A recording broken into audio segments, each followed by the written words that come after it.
يتواصل الصراع الثلاثي بين برشلونة وأتلتيكو مدريد وريال مدريد على لقب الدوري الإسباني بعدما حققت الفرق الثلاثة الانتصار في أمسية الأربعاء.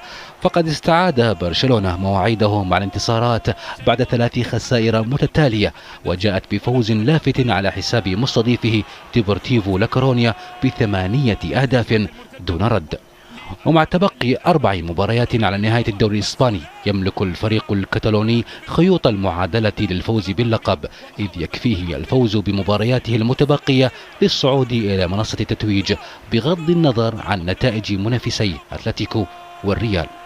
ويستضيف البارسا سبورتنج خيخون على ملعب كاب نو الأسبوع المقبل، ويرحل في الأسبوع الذي يليه إلى إقليم الأندلس لمواجهة ريال بيتيس. وفي الأسبوع قبل الأخير تنتظر برشلونة مباراة الديربي أمام إسبانيول، ويختتم الموسم أمام غرناطة خارج قواعده.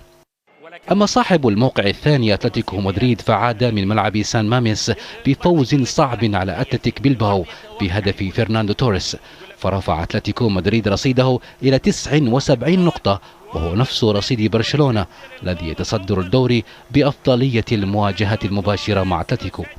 ولا بديل أمام أتلتيكو سوى الانتصار بمبارياته الأربع وانتظار أي تعثر لبرشلونة للفوز بلقب الليغا. فعلى ملعب فيسنتي كالديرون يستضيف أتلتيكو مدريد في الأسبوعين المقبلين كل من غرناطة وريو فايكانو على التوالي. وفي الأسبوع 37 يرحل أتلتيكو لمواجهة ليفانتي قبل أن يستضيف سيلتا فيغو في الأسبوع الأخير.